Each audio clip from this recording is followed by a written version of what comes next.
masuk kepada para penjual lapak ke-1, isim-isim yang dirofakkan. Saya sudah sampaikan tadi, lapak ke-1 itu adalah rofa, ya. Rofa kata lainnya adalah rofa atau marfu, sama aja. Rofa marfu itu L1 gitu. Baik, yang pertama A, mubtada dan khobar. Nah, ketemu lagi dengan mubtada khobar. Dan alhamdulillah sudah ada bayangan kemarin. Mubtada itu apa? Khobar itu apa? Kita sekarang akan lebih detailkan lagi. Itu maksud saya, ya. Saya kemarin kasih gambaran, sekarang saya detailkan. Mubtada dan khobar. Lihat itu bahasa Arabnya, tulisannya. Mubtadaun wa khabarun, itu ya. Adalah susunan yang tersusun darinya sebuah jumlah ismiyah. Jumlah ismiyah. Kalau tadi fa'il di mana adanya? Fi'liyah. Kalau sekarang mubtada khabar adanya di mana? Jumlah ismiyah. Paham kan kalau bahasa Arab itu bisa dua model kan? Ismiyah, fi'liyah kan? Itu bedanya adalah letak. Letak apanya? Letak saja kan bedanya. Namun beda letak ini ternyata mengubah penamaan istilah. Kalau bahasa Indonesia apa? Hanya satu saja, SPOK. Ya, taib. Alhamdulillah ya. Jumlah ismiyah yang diawali oleh kalimah isim yang disebut mubtada. Nah, isim yang di awalnya itulah yang disebut dengan mubtada. Kalau fa'il pelaku, setelah fi'il pada jumlah fi'liyah. Kalau mubtada itu di jumlah ismiyah, yang pertamanya itu disebut mubtada.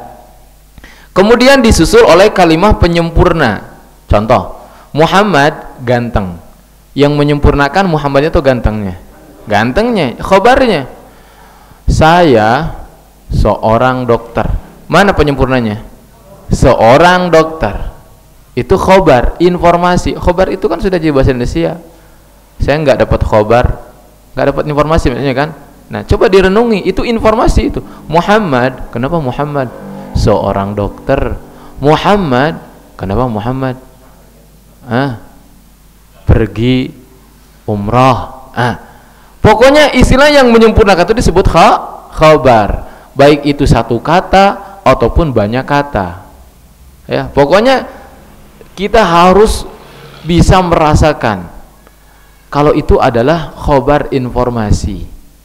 Ya, misalkan Muhammad jalan-jalan ke luar negeri hari Rabu. Mana khobarnya? Jalan-jalan ke luar negeri hari Rabu. Itu tuh khobarnya, itu segitu. Namun kalau kita preteli, nanti kita akan ketemu lagi dengan jumlah fi'liyah. Bisa jadi, ya. Tapi secara umum kita harus bisa membedakan dulu nih, mana mubtada, mana khobar. Dari sisi apa? Lihat dari sisi maknanya saja. Ya kan? Muhammad pinter. Mana khobarnya? Pinter. Mubtadanya mana? Muhammad. Taib. Masjid itu runtuh. Mana khobarnya? Runtuh. Mubtadanya mana? Masjid itu. Sekolah itu berada di Jakarta. Mana khobarnya? Berada di Jakarta. Ya, mubtadanya mana? Sekolah itu. Paham? Bisa termaknai dalam jiwa kita, dalam diri kita, dalam hati kita. Mubtada khobar itu sangat penting memaknai itu. Ya, taib. Sehingga membentuk sebuah jumlah ismiyah yang sempurna. Contoh, al-masjidu kabirun. Masjid itu besar. Mana informasinya? Besar. Dalam bahasa Arabnya apa? Kabirun. Mana mubtadanya? Al-masjidu. Kalimat pertama, kalimah ini ya. Kalimat pertama yang bergaris sebagai kalimah isim yang mengawali rangkaian kalimat ya, mengawali rangkaian kalimat. Nah, ini kalimat dalam bahasa Indonesia. Tapi kalau saya katakan kalimah itu kata maksudnya. Kemudian disempurnakan oleh kalimat setelahnya. Apabila seseorang mengatakan masjid itu, kemudian berhenti tidak meneruskan pembicaraan, maka tidak akan memberikan makna yang sempurna. Betul tidak? Betul. Berarti itu masih mubtada. Untuk merangkai jumlah sempurna itu harus mencakup mubtada khobar. Kalau cuma mubtadanya saja dipastikan nggak bakalan faham orang yang dengar. Namun ketika mengatakan masjid itu besar, maka kalimah besar ya maka kalimah besar sebagai informasi kalimah sebelumnya. Apabila kita perhatikan kalimah al-masjid pada rangkaian di atas adalah dari jenis isim mufrad, betul apa tidak? Sebuah masjid. Kalau musananya apa? Al-masjidani. Oke. Yang berada pada posisi lapak pertama, kan mubtada dan khobar itu P1. L1 ya kan, al-masjidu. Yang berada pada posisi lapak pertama yang ditandai dengan dhammah. Begitu juga kalimah kabirun berada pada posisi pertama, maksudnya lapak pertama dengan ditandai oleh dhammah. Kedua jenis isim tersebut memakai lapak pertama karena berperan sebagai yang satu mubtada, yang satu khobar. Jadi mubtada khobar itu adalah P1. Kalau kita menemukan mubtada dia P1 gunakan L1, mau jenisnya apapun gunakan L1 karena dia adalah P1. Makanya saya memaksa ya bapak-bapak ibu-ibu sekalian untuk menghafal lapak itu, 3 perubahan lapak. Karena percuma tahu ini mubtada P1, nggak tahu L-nya, bahkan nggak tahu jenis-jenis isimnya. Kalau nggak tahu misalkan ini al-masjid itu masuknya kemana? Isim mufrad, musanna, jamak, kan bingung nanti. Bingung. Tapi kalau sudah tahu, isim mufrad ini, isim mufrad kan L1-nya dhamma, L2-nya fathah, L3-nya kasrah. Dia P1, L1, ya sudah pakai dhamma. Nah gitu. Makanya berurutan kita belajarnya. M dulu, kemudian L, baru sekarang para penjualnya. Ya. Taib ya. Aturan-aturan mubtada dan khabar. Perhatikan, mubtada dan khabar selamanya menempati lapak 1 dalam kurung rafa. Lapak berapa? Lapak 1 mubtada khabar itu. Ya. Mubtada selamanya berbentuk kalimah isim. Isim mubtada itu. Kalau fi'il di awal bukan ismiyah lagi, namanya apa? Fi'liyah. Kesananya rangkaian fi'liyah itu nggak bakalan nemu mubtada khabar. Fi'il, fa'il, maf'ul. Ya. Jadi kalimah isim baik berjenis mufrad, bisa mufrad mubtada itu, bisa musanna atau jamak. Ya. Al-muslimuna salihuna. Itu jumlah apa?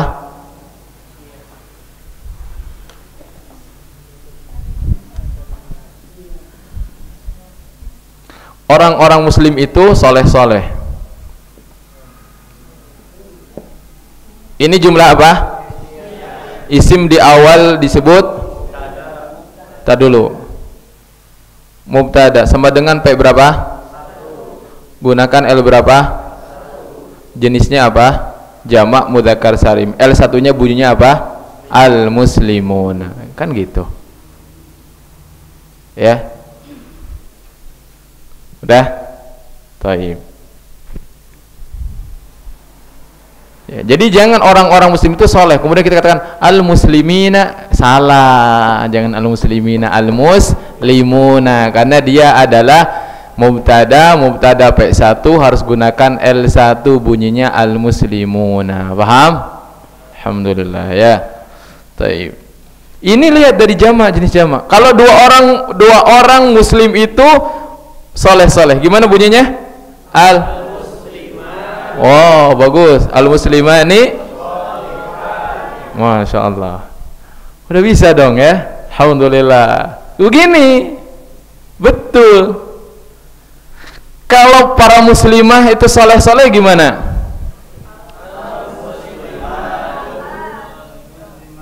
Jangan pakai tanwin karena ada alif.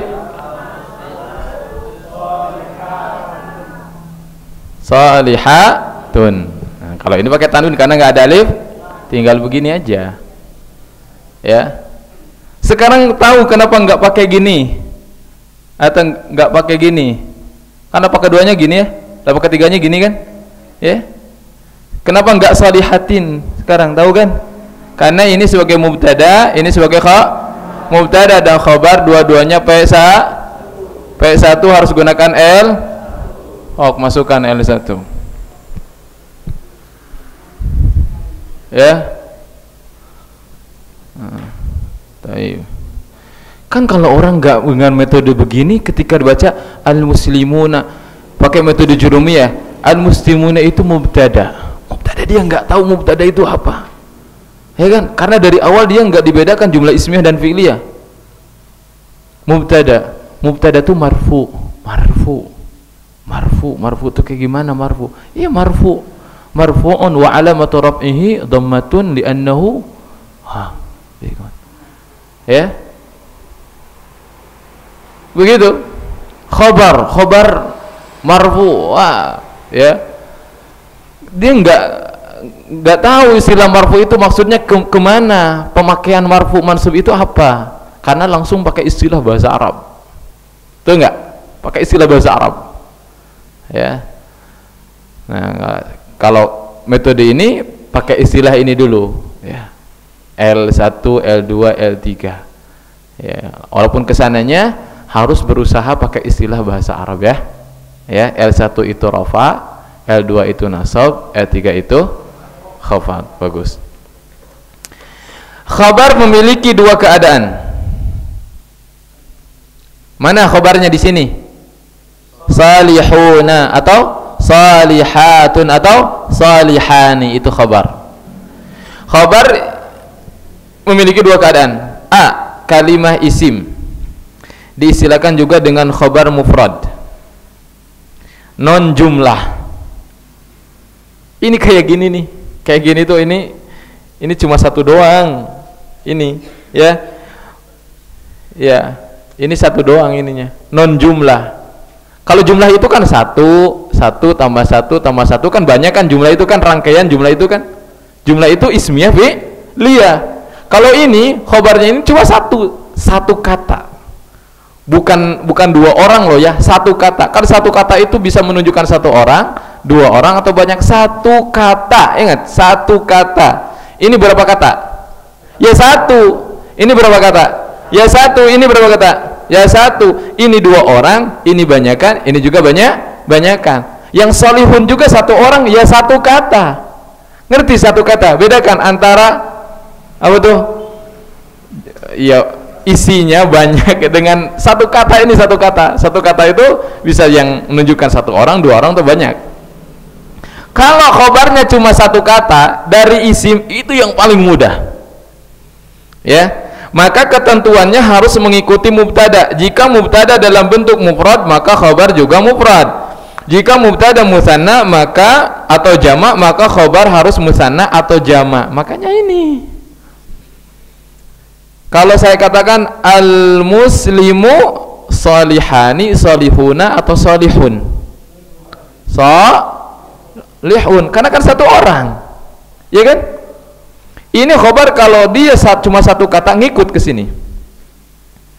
Ketentuan yang ngikut. Al-muslimu salihun, al-muslimani dua orang salihani, al-muslimuna banyakan salihuna, al-muslimatu banyakan salihatun.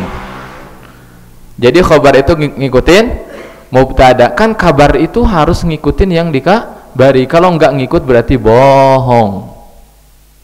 Betul tidak? Ya. Kalau mubtadanya laki-laki, maka khabarnya juga harus laki-laki. Masa al-muslimu salihatun,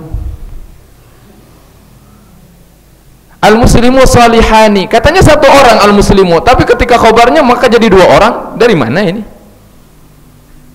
Paham tidak? Nah, ini untuk khabar yang mufrad, artinya bukan isi mufrad.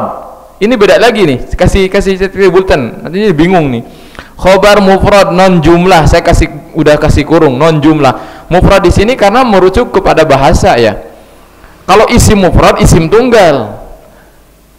Ya, kalau kalimah mufrad artinya kalimah yang bukan jumlah gitu. Jadi mufrad ini bukan isi mufrad ya. Tulis mufrad sama dengan bukan isi mufrad. Bukan isi mufrad ya. Ya, yang dimaksud adalah non jumlah. Dalam kurung satu kata. Ayo pokoknya harus sampai paham ya. Jangan salah paham. Itu. Nah, contohnya, yuk kita masuk ke contoh. Al-masjidani kabirani. Dua masjid itu keduanya besar. Ayo, al-masjidani kabirani. Coba kalau satu masjid. Masjidu kabirun. Al-masjidu kabirun. Oke. Kalau banyak kan? Masjidnya dijamakan. Al-masajidu. Salah, kabiruna. Karena jama ini masjid ini tidak berakal, maka kabiratun. Jadi ada kaidah nanti, setiap jama yang tidak berakal maka dihukumi muannas, jadi perempuan. Makanya ada kaidahnya kullu jam'in muannas. Setiap jama itu muannas, artinya jama yang tidak berakal, jadi khobarnya itu bukan kabiruna. Karena kalau kabiruna itu biasanya untuk mudzakkar salim, dan itu biasanya manusia yang berakal, yang kayak gitu tuh. Coba muslimuna, mu'minuna, salihuna, ya kan? Itu tuh berakal semuanya. Rata-ratanya. Gitu. Ya. Ustaz nggak paham. Ya udahlah, anggap saya belum menyampaikan itu, udah titik aja. Ya, jadi mufrad aja sama musanna aja lah nanti itu ya. Nggak paham juga nggak apa-apa itu. Ya, nanti saja. Contoh kedua, para lelaki itu orang-orang kuat. Laki-laki jamaknya apa? Ar-rijalu. Ini jamak apa tadi? Taksir. Mufradnya apa? Rajulun, rajulan, rajulin. Kalau dijamakan rijalun, rijalan, rijalin. Di sini jadi mubtada, harus pakai alif lam. Ar-rijalu. Enggak boleh tanwin. Ar-rijalu gitu ya. Ini selingan saja. Saya kasih materi di sela-sela. Mubtada harus pakai alif lam. Kecuali nama orang, enggak perlu pakai alif lam. Mubtada harus pakai alif lam. Ya. Enggak tambah pusing kan saya bilang gitu. Mubtada harus pakai alif lam. Ya. Enggak tambah pusing kan? Enggak ada kaitannya dengan yang lain-lain. Pokoknya ini mah tambahan aja, mubtada harus pakai alif lam, gitu aja. Ya. Enggak merubah materi yang lain. Mubtada tetap yang kita pahami tadi itu. Mubtada adalah isim di awal kalimat. Cuman saya kasih tahu mubtada itu harus pakai alif lam. Kalau khobar justru malah rata-ratanya enggak pakai alif lam. Ya, harus bertanwin kalau khobar. Ar-rijalu di sini aqwiya'u, karena dia jamak, ini isim ghair munsharif, jamak taksir tapi sudah berubah jadi jamak, jadi isim ghair munsharif, gak boleh bertanwin. Jadi aqwiya'u. Ya. Aqwiya'u berarti kalau tiga lafaz gimana? Aqwiya'u, aqwiya'a, aqwiya'a gitu, isim ghair munsharif ya. Nah, ini ar-rijalu para lelaki itu, maka aqwiya'nya itu jamak, bukan qawi. Kalau qawi kan untuk satu orang. Nah, baru kalau ar-rajulu qawiyun, ar-rajulani qawiyani, ar-rijalu aqwiya'u. Ulang lagi, Bu. Ar-rajulu apa? Kalau ar-rajulu qawiyun, ar-rajulani, ar-rijalu aqwiya'u. Ustaz kok jadi berubah gini? Iya kan, qawiyunnya itu dijamakkan. Qawiyun dijamakkan sebagaimana ar-rajulunya dijamakkan. Karena kan kalau jamak ketemunya dengan jamak lagi. Mubtadanya mufrad, khabarnya mufrad. Mubtadanya musanna, khabarnya musanna. Ya. Mubtada'nya jamak, ya khobarnya juga harus jamak juga gitu. Jadi masing-masing harus dijamakkan gitu. Ya. Ya. Ghair munsharif. Kan saya udah bilang, sebetulnya ghair munsharif itu adalah isim mufrad atau jamak taksir. Cuman dia punya kekhususan, kelainan gitu. Dari mana Ustaz tahunya? Nanti juga tahu. Nanti juga tahu kalau sudah lama belajar bahasa Arab, nanti ada kalimah-kalimah yang masuk ke dalam isim ghair munsharif. Jadi ingat ya, yang 9 itu jenis isim itu sebetulnya bukan jenis yang sama sekali berbeda dari satu sama yang lainnya. Justru malah kayak tadi Isim ghair munsharif itu adalah peralihan dari isim mufrad atau jamak taksir. Aisyah itu kan mufrad bukan? Mufrad. Maryam itu mufrad. Ibrahim mufrad. Cuman punya kelainan, nggak mau bertanwin, makanya dikasih ini apa lapak yang ya tersendiri. Sama akuya itu jamak taksir bukan? Jamak taksir. Cuman punya kelainan, nggak mau nerima tanwin, sehingga kita masukkan ke isim tidak bertanwin. Akuya'u, akuya'a, akuya'a. Ya. Contoh 3 nih. Ya, saya harap di sini ada yang bertanya. Kaum muslimin itu kuat-kuat. Maka bahasa Arabnya gimana? Al-muslimuna akuya'u. Apakah ada sesuatu yang aneh di sini? Kenapa?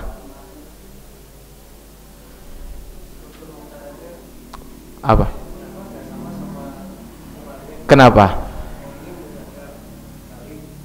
Terus? Iya, jamak taksir tapi ghair munsharif, dan itu enggak masalah, yang penting sama-sama jamak. Ya kan bikin kalimah bebas-bebas aja. Yang penting kalau dia mubtada jamak, khabarnya juga jamak. Jangan jadi al-muslimu jadi aqwiyuna. Karena kan ini jamak mudzakkar salim. Enggak.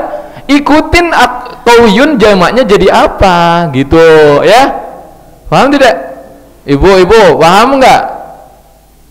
Al-muslimuna aqwiya'u.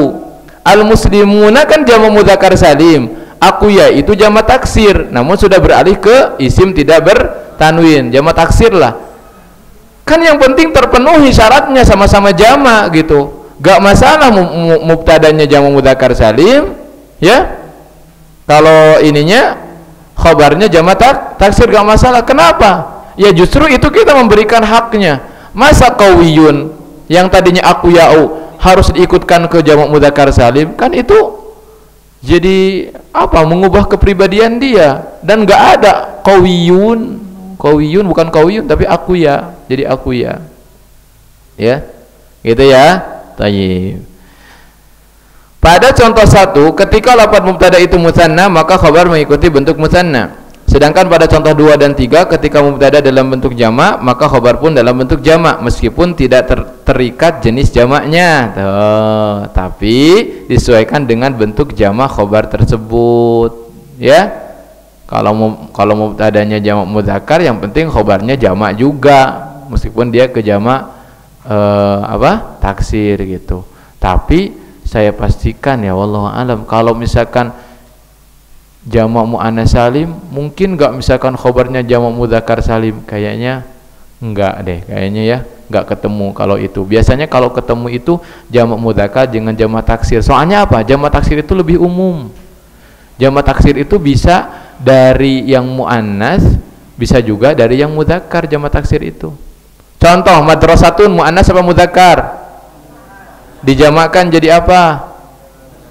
Bukan madrasatun, kan bukan begitu, justru malah jadi jamak taksir madarisu. Kenapa? Sekali lagi jamak itu, apalagi jamak taksir itu hasil kita mendengar dari orang-orang Arab.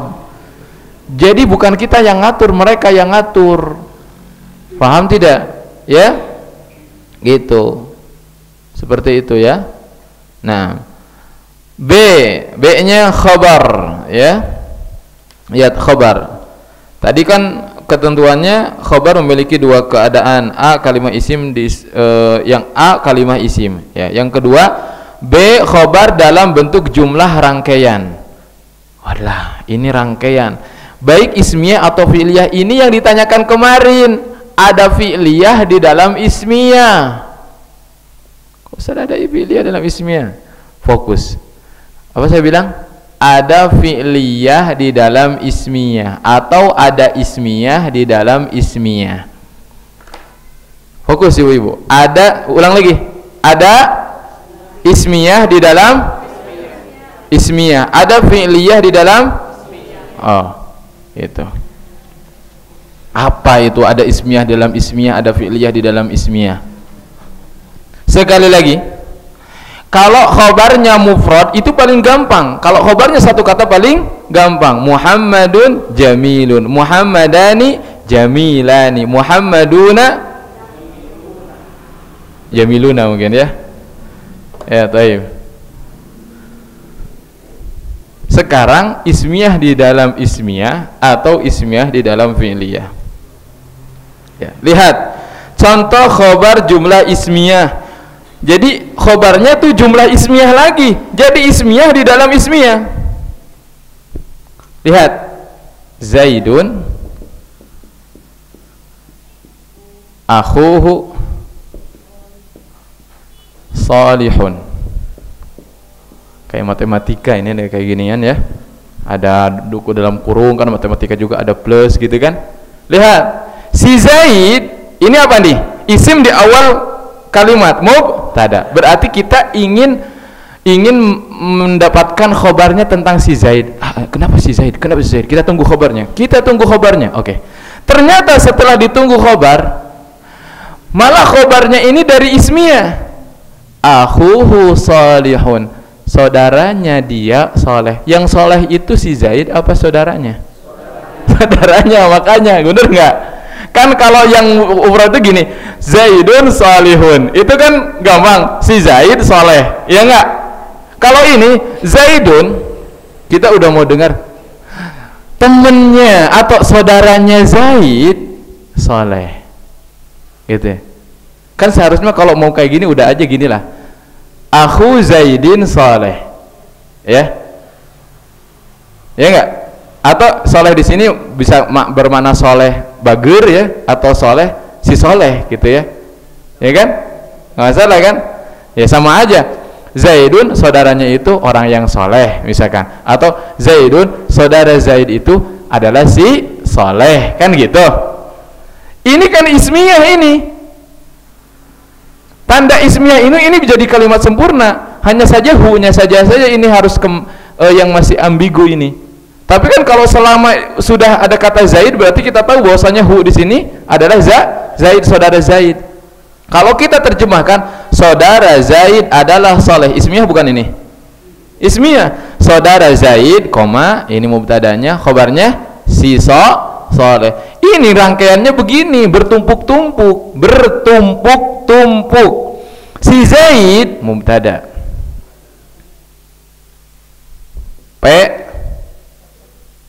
gunakan L, isim mufrad, berarti Zaid.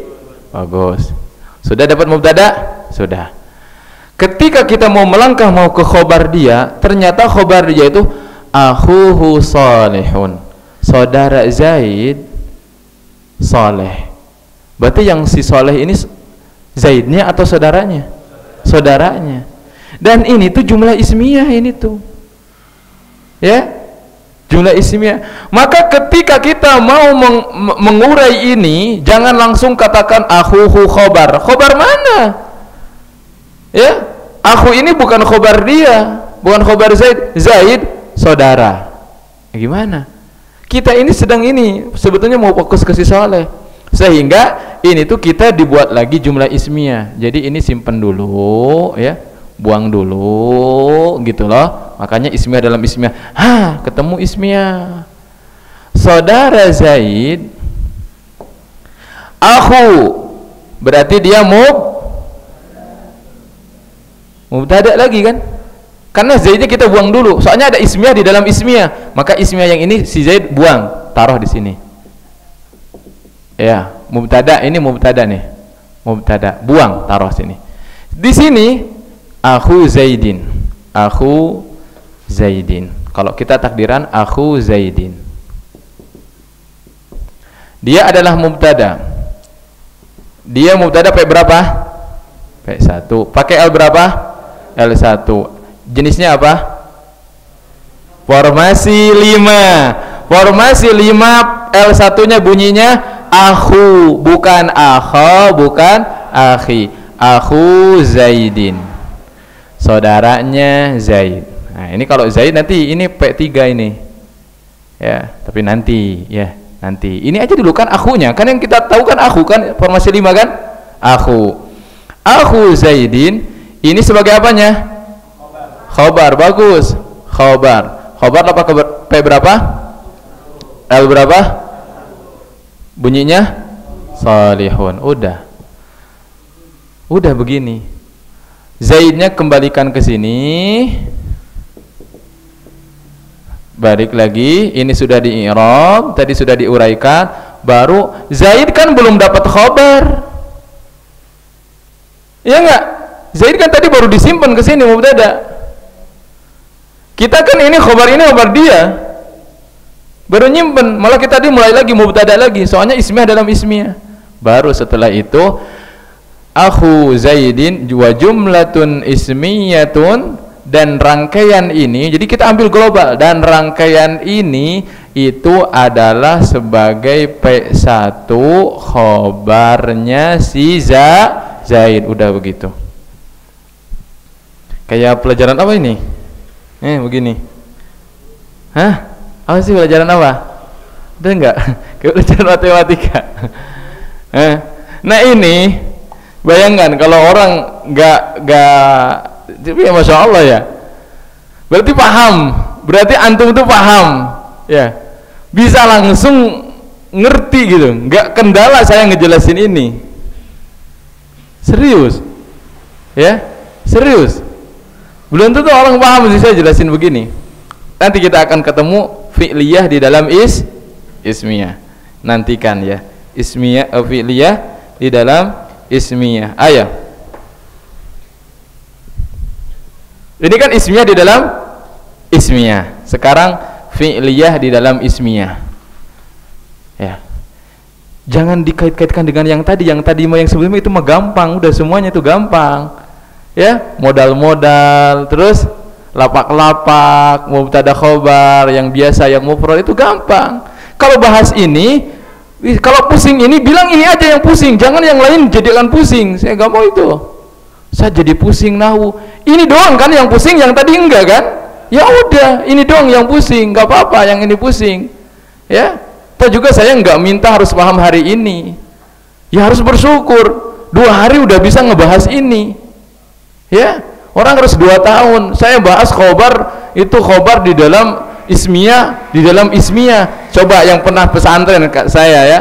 Coba di hari keberapa belajar ini? Di tahun ketiga, mungkin di tahun kedua bahas yang seperti ini, ya, yang sudah pesantren lah, ya.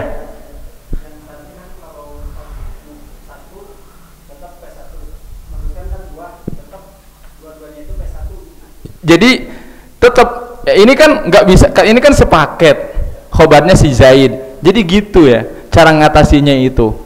Diuraikan dulu yang ini P1 masing-masing mubtada khobar, kan ini si Zaid butuh khobar, ini sepaket diambilnya, dibungkus, kata bilang kamu tahu kan ini adalah ismiyah, ini khobarnya si Zaid loh, dia adalah P1 sebagai khobarnya Zaid. Udah gitu caranya ya, emang gitu caranya.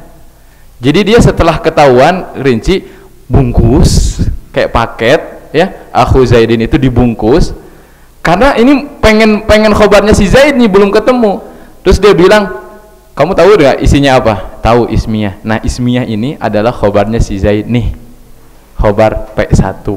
Jangan ditambah lagi P1 L1, bingung karena akhu Zaid ini rangkaian, nggak bisa dipreteli. Kalau yang satu kata kan gampang, Zaidun salihun, salihun itu kan P1 L1 tandanya dhammah.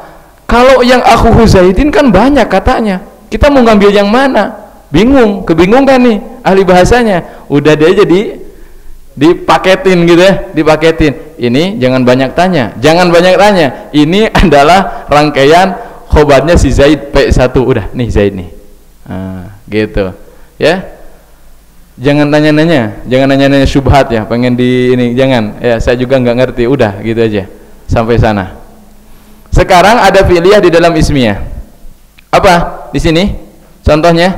Sekarang contoh khobar jumlah fi'liyah. Jadi fi'liyah ada di dalam ismiyah. Maksudnya fi'liyah ya jumlah fi'liyah di dalam ismiyah ya, karena awalnya itu jumlah ismiyah, isimnya di awal. Contoh Zaidun, ini kalau ada kata Zaidun di awal sudah jumlah apa ini? Ismiyah. Ini disebut apa? Mubtada. Disebut mubtada. Ya mubtada. Mubtada P berapa? L berapa? bunyinya kalau L2 bunyinya, kalau L3 bunyinya. Kenapa pakai L1? Nah, udah pintar, udah nyambung ya. Kadang-kadang kalau ditanya kenapa pakai L1? Isim. Kok jadi isim jawabannya? Iya memang isim. Kenapa lah pakai L1? Karena marfu. Iya marfu itu L1.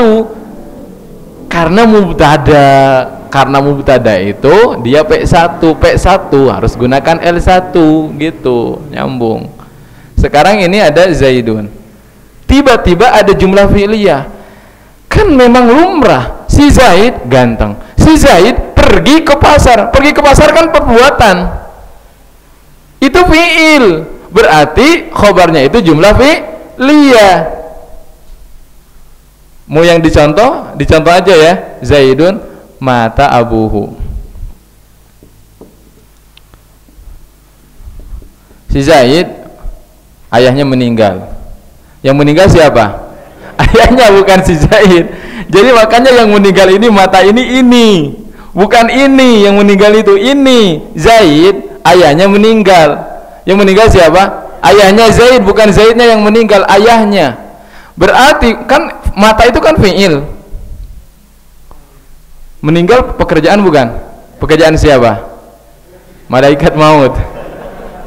Makanya jarang, makanya dalam bahasa Arab itu kalau ini tuwufiya, diwafatkan itu bahasanya itu tuwufiya, diwafatkan. Karena orang nggak bisa mau mati nggak bisa. Mati itu ya dimatikan oleh malakul maut, makanya tuwufiya. Bahasanya itu diwafatkan. Dalam bahasa Arab itu tuwufiya, bukan tawaffa, tuwufiya. Karena nggak bisa mati sendiri gitu. Ya. Nah, kalau ini pakainya kalimat mata, mati. Mati itu pekerjaan, mati, ya kan? Walaupun kita nggak bisa ngelihat kematian, tapi mati itu pekerjaan. Mata yamutu mautan, pekerjaan. Yang meninggal bapaknya. Ini kan berarti jumlah fi'liyah, benar nggak? Tapi diawali dengan jumlah is. Berarti ada fi'liyah dalam is. Ini ismiyah mubtada butuh kepada apa? Butuh kepada khobar. Cuma sayangnya di hadapannya malah ada jumlah fi'liyah. Caranya bagaimana? Stop dulu. Buang dulu Zaidnya. Taruh di sini pojok agak jauh ya. Dia mubtada P1 L1. Oke. Mata abuhu. Udah, ini tugas kita adalah akan mencercah jumlah fi'liyah. Mata fi'il. Udah. Fi'il madhi. Udah aja fi'il. Abu apa? Fa'il. Lapak ke berapa? P berapa? P1. L berapa? Jumlah ini jenisnya apa? Formasi 5. Maka bunyinya abu, bukan aba, bukan abi. Tapi kan Ustadz mata abi. Abi itu kan begini, abi. Bapak saya kalau abi. Kalau ini ya di sini bukan ya ini. Abinya tuh saya, misalkan mata abi, bapakku, itu beda lagi ya, beda lagi. Kalau itu ini L1 maka abu, hu-nya kembali ke Zaid. Sudah, ini udah L1, udah berhenti. Cuman kita masih punya tugas, kembalikan lagi Zaidnya. Dia adalah mubtada P1 L1, bunyinya ini. Khobarnya mana? Khobarnya adalah sepaket. Paketan dari fi'il fa'ilnya itu adalah khobarnya Zaid. Beres, udah gitu. Karena kalau kita preteri lagi ini khobar, ini fi'il. Khobar itu kan P1 L1. Ini fi'il L1-nya apa? Ya nggak bisa, makanya terjebak istilahnya itu. Makanya dipaketin aja, sepaket udah. Fi'liyah di dalam ismiyah. Fi'liyah di dalam ismiyah. Pak gimana Pak? Ngebul ya? Ibu-ibu gimana? Panas? Hah? Kak kalau panas Pak, anggap aja saya nggak nyampaikan ini, nggak apa-apa. Khobar yang biasa aja Pak ya.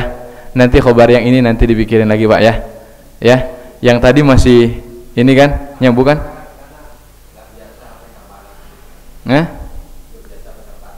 Gak biasa megang panas. Apa boleh?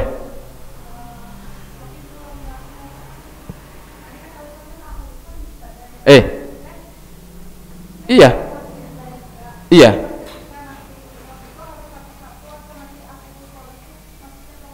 Iya, dia itu jadi akhuhu salih, jadi khobarnya Zaid udah. Itu nggak boleh dipreteli lagi.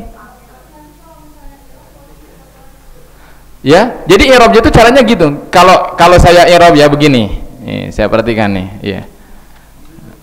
Ya. Ini saya tadi kasih caranya saja, tapi kalau i'rab begini. Zaidun akhuhu salih. Gitu. Ya. Zaidun mubtada'un marfu'un wa alamatu raf'ihi dhammatun li'annahu ismun mufradun.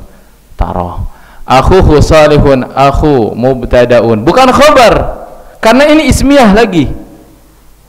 Mubtada'un marfu'un wa alamatu raf'ihi al-waw li'annahu formasi 5 al-asma'ul khamsah. Ya, hu-nya nantilah ajalah. Salihun khabarun, khabar untuk akhu. Yang salih ini bukan Zaid, salih ini saudara ini. Salihun khabarun marfu'un P1 wa alamatu raf'ihi dhammatun li'annahu ismun mufrad. Dan terakhir udah beres ini. Wa jumlatun ismiyatun, jumlah ismiyah ini menempati fi mahalli raf'i P1 sebagai khabarnya Zaid. Selesai begitu. Jangan dibongkar-bongkar lagi. Ya. Caranya gitu. Ya. Ustaz masih pusing, ya udahlah. Kalau masih pusing anggap saja belum ada nih yang begini. Yang mubtada biasa-biasa aja. Mubtada ketemunya sama khobar yang satu kata. Fi'liyah, fi'il, fa'il, maf'ul, udah gitu aja lah. Ya. Karena sebetulnya tugas saya di sini hanya ingin menyampaikan cara memberikan harokat itu dengan mengetahui P-nya dulu, P di bawah, lanjut ke L-nya di atas, tentukan isimnya apa, kasih masukkan ke L tersebut, ya, lapak tersebut gitu. Tayyib. Dan sebetulnya gitu-gitu aja, cuman tadi memang ada nggak merubah apa-apa sebetulnya yang tadi itu. Caranya tetap begitu.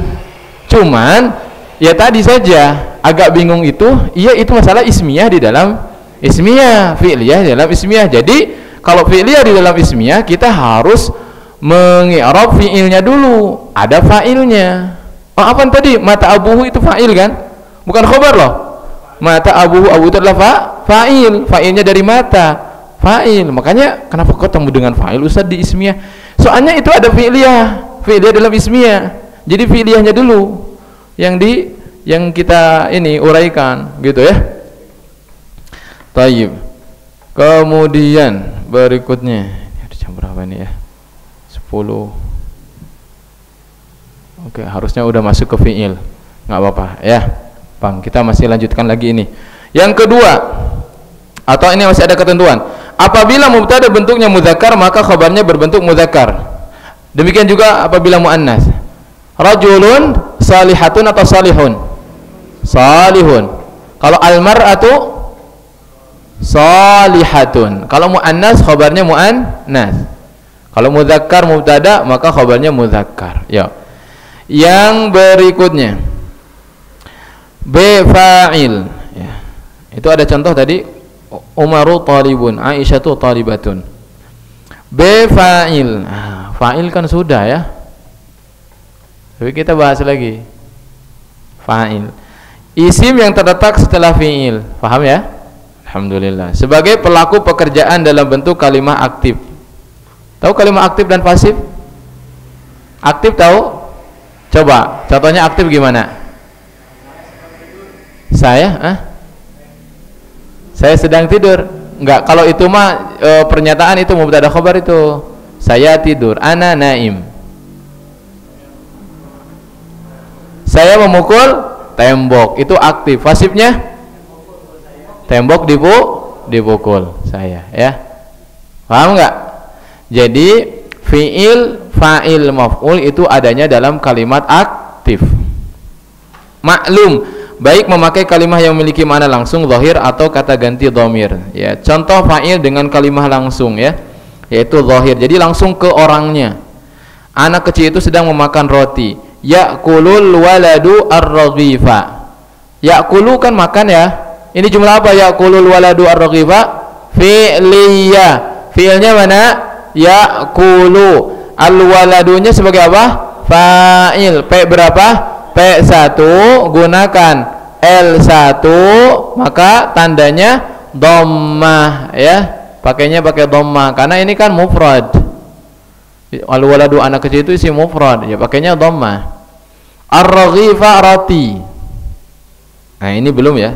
Ini ar-raghifa roti itu maf'ul, maf'ul itu P2 gunakan L2 karena dia isi mufrad jadinya pakai fathah ya. Alhamdulillah tuh sudah dapat bonus maf'ul tuh, disegerakan P2 ya. Taib. Perhatikan kalimat yang bergaris bawah. Kalimat tersebut sebagai fa'il subjek dalam kurung subjek dan memiliki makna secara langsung yaitu seorang anak. Jika diperhatikan, kalimat yang bergaris bawah merupakan jenis kalimat mufrad yang berada pada posisi lapak pertama, al-waladu ya, dengan ditandai oleh harakat dhammah. Mengapa? Karena kalimat tersebut sedang memerankan peran fa'il. Jadi sedang penjualnya itu dia menjadi fa'il. Fa'il itu P1 gunakan L1. Karena al-walad itu isi mufrad maka bunyinya al-waladu. Contoh fa'il dengan kata ganti dhamir ya. Fatahtu. Gitu kan? Belajar sorof enggak? Belajar sorof enggak? Jadi kata ganti itu saya, dia, kamu, mereka, itu kata ganti ya.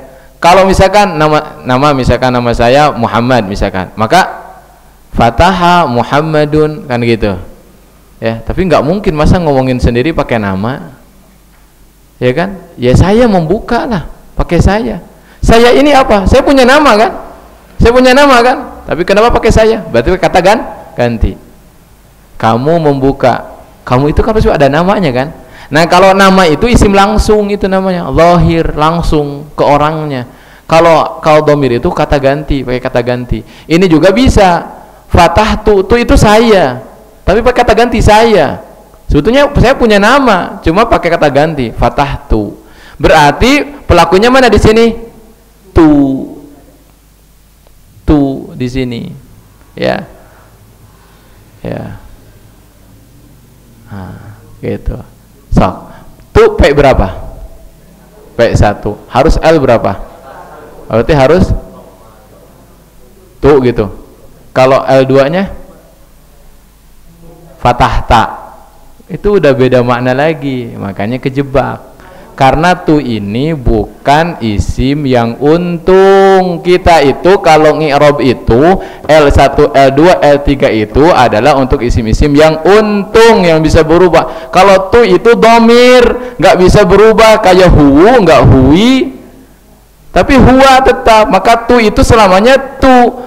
Maka yang paling paling utama diketahui hanya kita mengetahui bahwasanya tu itu adalah sebagai fa'il. Udah sampai sana aja udah. Nggak usah LL-an gitu, nggak usah. Pak Imam ya, nggak usah LL-an karena kita tahu itu adalah isim yang mabni atau buntung. Udah nggak bisa berubah udah. Tapi kita tahu itu adalah pelaku. Pelaku itu adalah fa'il. Nanti ada cara untuk mengi'rabnya. Saya kasih tahu di akhir. Cara mengi'rab tu itu adalah tu ya dhamirun muttasilun fi mahallir raf'i. Jadi dia numpang lapak. Jadi kalau yang isim-isim yang mabni yang buntung itu dia nggak dikasih lapak, cuma numpang lapak. Kita harus tahu kalau dia itu P1 itu adalah L1, namun karena dia adalah isim yang buntung tidak bisa berubah, maka dia statusnya numpang duduk di lapak ke-1 sebagai fa'il. Udah gitu. Nyambung nggak kira-kira? Tu itu adalah isim yang buntung, nggak bisa berubah, tapi dia sekarang sedang sebagai fa'il. Fa'il itu L1, karena dia buntung nggak kita bilang itu L1 kemudian tandanya ini, enggak, cuma kita katakan dia itu adalah sedang di lapak ke-1, numpang di lapak ke-1 sebagai fa'il, gitu caranya, gitu ya. Huruf yang bergaris bawah tu adalah merupakan kata ganti untuk saya sebagai fa'il, pelaku dari kata kerja fataha, membuka. Meski bentuknya tidak bisa berubah karena tergolong isim mabni, namun ia tetap dikatakan menempati lapak ke-1 karena sebagai fa'il. Udah, ini cara mengi'rab. Ini cara mengi'rab. Udah selesai sampai sana cara mengi'rab gitu. Sudah ada yang pernah mendengar Ustadz mengi'rab tu dhamirun muttasilun, ya, dhamirun muttasilun mabniyun fi mahalli raf'i fa'ilun, ini nih. Kalau para bapak para ibu sudah memahami ini, tinggal membahasa Arab kan nanti jadi itu ya Rob. Udah selesai. Ya. Berikutnya naib fa'il. Mudah-mudahan 10 menit nih bisa ya. Naib fa'il. Isim yang terletak pada rangkaian fi'liyah naib fa'il. Kalau mendengar kata-kata fa'il berarti tetap ada di mana? Jumlah fi'liyah. Yang tadi fa'il, yang ini naib fa'il. Apa bedanya? Naib fa'il itu P1. Nah ini kalau khobar mubtada fa'il itu sudah akrab ya dari kemarin, kalau sekarang baru ini. Dan ini gengnya P1. Gengnya mubtada. Mubtada itu punya geng. Mubtada, khobar, fa'il, naib fa'il, isim kana, khobar inna. Nah ini naib fa'il yang ketiga. Seperti apa sih bentuk naib fa'il? Perhatikan. Jangan sampai ketukar dengan fa'il. Ini naib fa'il. Naib itu Pak Naib? Pak Naib. Pengganti. Isim yang terletak pada rangkaian fi'liyah yang tidak disebutkan fa'ilnya dalam kurung kalimat pasif. Ya. Yang menunjukkan sebagai objek pekerjaan, ya. Yang menunjukkan sebagai objek pekerjaan. Lihat kepada contohnya, fokus kepada contohnya. Kita akan membuat naib fa'il. Naib fa'il itu adalah dari maf'ul yang fa'ilnya dihilangkan. Waduh, maf'ul fa'ilnya dihilangkan. Iya, kalimat fasib. Saya memukul batu. Itu aktif. Kalau pasifnya batu itu dipukul. Kalau dalam bahasa Indonesia sayahnya masih dipunculkan, ya kan? Ya kan? Kalau dalam bahasa Indonesia nggak tahu kalimat fasib itu faidahnya untuk apa? Bahasa Indonesia, ada guru bahasa Indonesia di sini? Saya ingin tanya. Ada ya guru bahasa Indonesia? Saya ingin bertanya, kalimat aktif dan fasib faidahnya untuk apa? Dalam bahasa Indonesia. Soalnya antum tadi menjawab, saya memukul batu. Fasibnya batu dipukul saya. Bedanya apa? Kalau dalam bahasa Arab, makanya ada naib fa'il, karena dalam bahasa Arab itu luar biasa. Ya, nanti saya contohkan. Lihat di sini dulu. Daraba, apa artinya? Ali, siapa Ali? Jumlah apa ini? Fi'liyah, ini sebut apa? Kok mubtada Pak? Ini fi'il kan fi'liyah. Fi'il, ini disebut apa? Fa'il. Fa'il P berapa? L berapa? Bunyikan? Bagus. Al-hajar, batu. Batu itu objek. Maf'ul. Maf'ul. P berapa? L berapa? Bunyikan al-ha. Bagus, ya udah. Ini fi'il, fa'il, maf'ul. Cara membuat kalimat fasib berarti kan kalau ini Ali memukul batu, berarti batu itu dipukul. Dalam bahasa Arab itu naib, kalau membuat kalimat fasib, fa'ilnya itu berarti jangan disebutin. Kalau dalam bahasa Arab. Makanya saya tanya tadi, dalam bahasa Indonesia kok itu tetap ada. Memang apa bedanya antara saya memukul batu dengan batu dipukul saya? Kayaknya nggak ada faedahnya. Nggak ada faedahnya. Untuk apa gitu? Kalau dalam bahasa Arab itu memang ada sesuatu yang ingin kita tuju. Makanya fa'il ini harus dihilangkan X. Ini ya dari doroba memukul diubah jadi duriba. Artinya kalau tadi memukul ini dipukul. Yang dipukul apa? Alinya atau batu? Maka batu itu ngegeser ke sini ke ali. Al-hajar. Alinya dibuang, sedangkan ali itu P1 pakai L1 tadi. Ini al-hajar asalnya P2 L2. Karena alinya dibuang X, al-hajar geser dia ke tempatnya si ali. Si ali tadi P1, maka al-hajar yang tadinya P2 dia jadi P1. Jadi duribal hajaru gini. Ini naib fa'il. Naib fa'il itu adalah maf'ul yang bergeser posisi kepada fa'il. Kenapa? Karena dari tadinya aktif menjadi pasif. Ibu paham nggak? Paham ya? Harus diulang lagi. Ulang lagi. Coba Bu.